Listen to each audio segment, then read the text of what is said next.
Court ने कहा है कि अगली तारीख तक उनको मदुरै जेल में ही रखा जाएगा और अलग अलग केसेस में उनको पुलिस कस्टडी में रिमांड पे लेकर नहीं लेके जाया जाएगा। तो ये बड़ी राहत है उनके लिए। क्लबिंग की बात देखिए शुरू तो हो ही गई है, आज से ही शुरू हो गई है, जब उन्होंने उनको ये कह दिया है कि आप उनको मदुरै जेल में रखिए, इनको इधर उधर ना लेके जाइए।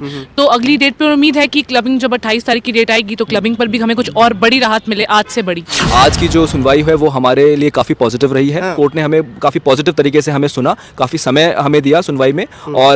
और इसमें एक चीज़ मैं और आपके माध्यम से आपके दर्शकों को बता दूं कि कोर्ट ने हमारे केस को कहा है कि हम इस केस की सुनवाई के लिए हम थोड़ा कोशिश करें कि हम जल्दी इसको सुनवाई करें। अभी देख सकते हैं मैम के हाथ में पूरा जो है कहीं ना कहीं मनीष कश्यप का ही केस के रिलेटेड फाइल्स बने हुए हैं। कितना मुश्किल आ रहा है मनीष कश्यप को, इतना सारा मोटा फाइल बन गया है, कितना मुश्किल है इसके सामना करना पड़ रहा है आप लोगों को? नहीं, जितनी मोटी फाइल होगी उतने लिए हमारे लिए आसानी हो जाएगी। अच्छा। उस चीज को लड़ने के लिए कि जितनी मोटी फाइल होगी हमारे पास, इसका मतलब ज्यादा इन्फॉर्मेशन है। अच्छा। और हमारे पास ज्यादा कंटेंट है वहाँ बोलने के लिए और अपनी बात को आगे रखने के लिए। हमने कोर्ट के सामने विषय उठाया कि एनएसए जो है ये पूरी तरीके से गलत हमारे खिलाफ लगाया गया है। सामने तमिलनाडु की तरफ से कपिल सिब्बल जी पेश हुए थे, उन्होंने इन सब चीज़ों को अपोज किया। लेकिन इन सारी चीज़ों को सुनते हुए फिलहाल के लिए माननीय न्यायालय ने इसमें अगली तारीख 28 तारीख लगा दी, 28 अप्रैल। चीफ जस्टिस ने ये सबसे पहले आते ही बैठते ही उन्होंने सबसे पहले यही बात बोली कि why NSA, what is the like importance, what is the exact meaning, आपने क्यों लगाया है एनएसए। तो उनके पास भी उसके लिए एग्जैक्ट जवाब नहीं था, जिसके लिए वो डेट 28 तारीख को दी गई है। क्या लगता है 28 तारीख को कुछ राहत मिलेगी मनीष कश्यप को? बिल्कुल मिलेगी। मनीष कश्यप को लेकर सबसे बड़ा दिन आज था। आज सुप्रीम कोर्ट में उनकी सुनवाई होने वाली थी। उनका जो वकील है आदित्य देसवाल जी हैं, वो बताएंगे आज क्या हुआ कोर्ट में सर।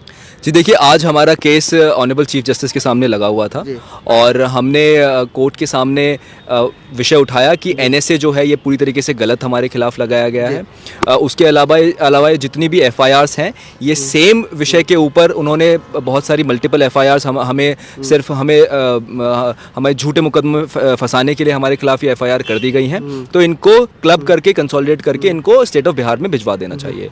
सामने तमिलनाडु की तरफ से कपिल सिब्बल जी पेश हुए थे, उन्होंने इन सब चीज़ों को अपोज किया। लेकिन इन सारी चीज़ों को सुनते हुए फिलहाल के लिए माननीय न्यायालय ने इसमें अगली तारीख 28 तारीख लगा दी, 28 अप्रैल। और 28 अप्रैल तक उन्होंने किसी भी प्रकार की पुलिस कस्टडी, मनीष कश्यप की किसी प्रकार की पुलिस कस्टडी पर रोक लगा दी है। अच्छा। जैसा कि आप सभी जानते हैं कि स्टेट ऑफ तमिलनाडु में टोटल 6 एफआईआर मनीष कश्यप जी के खिलाफ दर्ज हो गई थी। तो उसमें एक केस में पुलिस कस्टडी खत्म होती थी तो दूसरे केस में पुलिस कस्टडी शुरू हो जाती थी। तो इसी तरीके से उनको पूरा तमिलनाडु भ्रमण उनको कराया जा रहा था। उसके ऊपर रोक लगाते हुए हमें अंतरिम राहत देते हुए कोर्ट ने कहा है कि अगली तारीख तक उनको मदुरै जेल में ही रखा जाएगा और अलग अलग केसेस में उनको पुलिस कस्टडी में रिमांड पे लेकर नहीं लेके जाया जाएगा। तो ये बड़ी राहत है उनके लिए। जी, बात की जाए क्लबिंग की, बहुत जोर शोर से मतलब बात की जा रही थी क्लबिंग हो जाएगा, कहाँ तक लग रहा है कि क्लबिंग की जो बात हो रही थी कहाँ तक पहुँचा अभी? क्लबिंग की बात देखिए शुरू तो हो ही गई है, आज से ही शुरू हो गई है, जब उन्होंने उनको ये कह दिया है कि आप उनको मदुरै जेल में रखिए, इनको इधर उधर ना लेके जाइए। तो अगली डेट पर उम्मीद है कि क्लबिंग जब 28 तारीख की डेट आएगी तो क्लबिंग पर भी हमें कुछ और बड़ी राहत मिले, आज से बड़ी। लोगों को थोड़ा सा समझा दे कि क्लबिंग होता क्या है। लोग पूछते हैं क्लबिंग क्या है, क्लबिंग क्या है, क्लबिंग बता दीजिए है क्या? क्लबिंग का मतलब बहुत ही सरल भाषा में ये होता है कि अगर किसी एक मुद्दे पर किसी एक जगह पर कार्यवाही चल रही है और उसी ही सेम मुद्दे पर अगर किसी और जगह पर कार्यवाही चल रही है, तो जिस जगह पर पहले स्टार्ट करी होती है या जिस जगह पर मेन जो कॉज ऑफ एरिया होता है उसको आप वहीं लेकर आइए। इसलिए यहाँ पर भी जो 5 मार्च को एफआईआर हुई थी बिहार में, उस पे साथ हम सबको क्लब कर रहे हैं। जितनी भी उसके बाद एफआईआर हुई, चाहे वो तमिलनाडु में अलग अलग समय पर हुई, किसी भी समय पर जितनी भी 6 एफआईआर हुई, वो हम चाह रहे हैं कि जो बिहार की जो फर्स्ट एफआईआर है जो 5 मार्च को करी गई, हम उसके साथ क्लब मतलब सारे जितने केस है उनको क्लबिंग कर दी जाए। क्लबिंग से फायदा क्या होगा मनीष कश्यप? क्लबिंग से यही फायदा होगा कि जहां उनका अगर कंटेंट सेम है, उनकी अगर चीजें सेम हैं, तो एक ही जगह पर कार्रवाई होगी, एक ही मुद्दे पर 2 जगह पर कार्रवाई नहीं हो सकती। अभी जो डेट 28 तारीख को दी गई है, क्या लगता है 28 तारीख को कुछ राहत मिलेगी मनीष कश्यप को? बिल्कुल मिलेगी। जैसे आज का जैसा प्रोसीडिंग था ना, उसमें चीफ जस्टिस बस इस बात पे आज तो राहत मिल ही जाती, लेकिन इस बात पे रुक गए कि एनएसए का रिप्लाई उनके पास नहीं था। तो स्टेट ऑफ तमिलनाडु ने टाइम लिया है कि एनएसए रिगार्डिंग हम जो भी मुद्दा उठाएं उसके रिगार्डिंग वो रिप्लाई करेंगे। तो रिप्लाई आ जाएगा वंस रिकॉर्ड पे, फिर वो उस पर डिसीजन लेंगे उस दिन 28 तारीख को। आज जो सुनवाई हुआ उसे किस रूप में देखा जाए? राहत के रूप में देखा जाए या फिर बढ़ते मुश्किल को रूप में देखा जाए? नहीं, बढ़ते मुश्किल के रूप में तो बिल्कुल नहीं देखे जाना चाहिए। आज की जो सुनवाई है वो हमारे लिए काफ़ी पॉजिटिव रही है। और कोर्ट ने जो एनएसए का है, एनएसए जो हमारे ऊपर गलत तरीके से लगाया गया है उसका भी उन्होंने संज्ञान लिया। उसके ऊपर भी डिस्कशन कोर्ट में हुआ। और जैसा कि अनंत जी ने बताया, क्योंकि स्टेट ऑफ तमिलनाडु को कहा है कि आप स्पेसिफिक एनएसए के ऊपर रिप्लाई फाइल कीजिए। और तो आज की हियरिंग काफ़ी पॉजिटिव थी। कोर्ट ने हमें काफ़ी पॉजिटिव तरीके से हमें सुना, काफ़ी समय हमें दिया सुनवाई में। और इसमें एक चीज़ मैं और आपके माध्यम से आपके दर्शकों को बता दूं कि कोर्ट ने हमारे केस को कहा है कि हम इस केस की सुनवाई के लिए हम थोड़ा कोशिश करें कि हम जल्दी इसको सुनवाई करें, क्योंकि फ्राइडे को ये केस लगा है और फ्राइडे को ही ऑनरेबल सुप्रीम कोर्ट एक सेम सेक्स मैरिज वाला एक मुद्दा जो है उसके ऊपर सुनवाई ऑलरेडी चल रही है।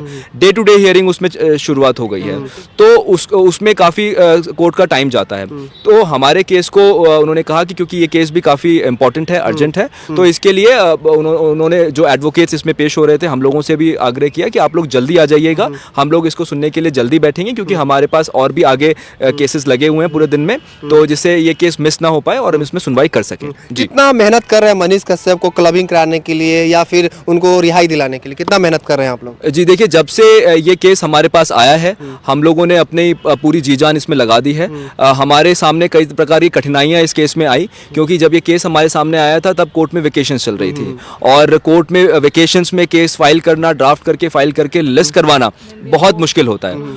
और उसके बाद हमें नहीं पता था कि टोटल कितनी एफआईआर इसमें है। एडमिनिस्ट्रेशन ने हमें नहीं बताया गया था कि कहाँ पे कितनी एफआईआर हमारे खिलाफ हो गई हैं, तो सूचना का अभाव भी इसमें हमारे सामने था। तो उन सारी कठिनाइयों को हमने पार पाते हुए हमने इसको मैटर को लिस्ट करवाया। फिर बीच में दुर्भाग्यवश एक तारीख पे हमारा मैटर सुनवाई के लिए ही नहीं आ पाया, 10 तारीख को, जैसा कि आप जानते हैं।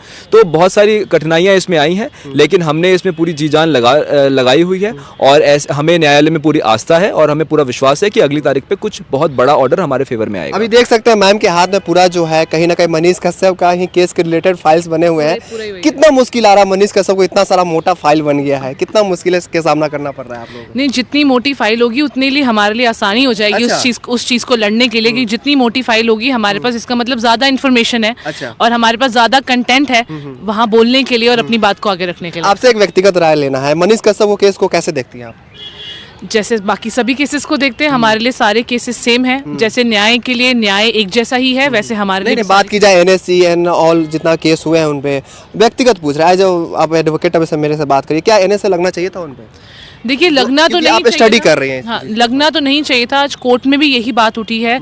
चीफ जस्टिस ने ये सबसे पहले आते ही बैठते ही उन्होंने सबसे पहले यही बात बोली कि why NSA, what is the like importance, what is the exact meaning, आपने क्यों लगाया है एनएसए। तो उनके पास भी उसके लिए एग्जैक्ट जवाब नहीं था, जिसके लिए उनके वो जवाब, क्योंकि हमने जो अपनी एप्लीकेशन हमने कल ही फाइल करी है, हमने एक अमेंडेड एप्लीकेशन और फाइल करनी है। मतलब हम जो हमारी जो मेन रिट पिटिशन है, हम उसी में अपनी जो प्रेयर है उसको अमेंड करेंगे, और उसमें हम वापस से एनएसए को हटाने के लिए हम उसमें बात करेंगे। तो एनएसए के ऊपर तमिलनाडु को कहा है कि अगली तारीख से पहले, 28 तारीख से पहले वो एक रिप्लाई फाइल करेंगे। सर, जाते जाते आपसे सवाल है, कितना लग रहा है कि मनीष कश्यप की जीत होगी, या उनके जितने फैंस देख रहे हैं वो भी वेट कर रहे हैं, इंतजार कर रहे हैं कब मनीष कश्यप बाहर आएंगे, हमारे मुद्दों की उठाएंगे, मतलब उनके लिए क्या बोलना चाहते हैं? जी, मैं उनकी परेशानी समझ सकता हूँ, उनके समर्थकों की परेशानी और उनका दर्द मैं समझ सकता हूँ। पर क्योंकि देखिए, मैं एक वकील होने के नाते, और अभी मामला क्योंकि अभी पेंडिंग है, तो किसी प्रकार की टिप्पणी करना बहुत जल्दबाजी होगी। लेकिन जैसा कि मैं शुरुआत से ही आपके माध्यम से कहता आ रहा हूँ कि हमारा केस के जो फैक्ट्स हैं, जो लॉ एप्लीकेबल है, उस हिसाब से हमारा केस काफ़ी अच्छा है, और ऐसी हम उम्मीद करते हैं, ऐसी हम आशा करते हैं कि माननीय न्यायालय हमारे फेवर में फैसला सुनाएगी, और जो भी फैसला सुनाएगी वो हम उसको एक्सेप्ट करेंगे और हमें मंजूर होगा वो फैसला। जी देखिए, अभी हम सुप्रीम कोर्ट में है और मनीष कश्यप को लेकर आज सुनवाई क्या हुई, वकील साहब ने बताया। क्या सोचता है आप कमेंट में जो लिखेगा, इस वीडियो को जरूर शेयर कीजिएगा। आपका बहुत बहुत धन्यवाद। जय हिंद, जय भारत।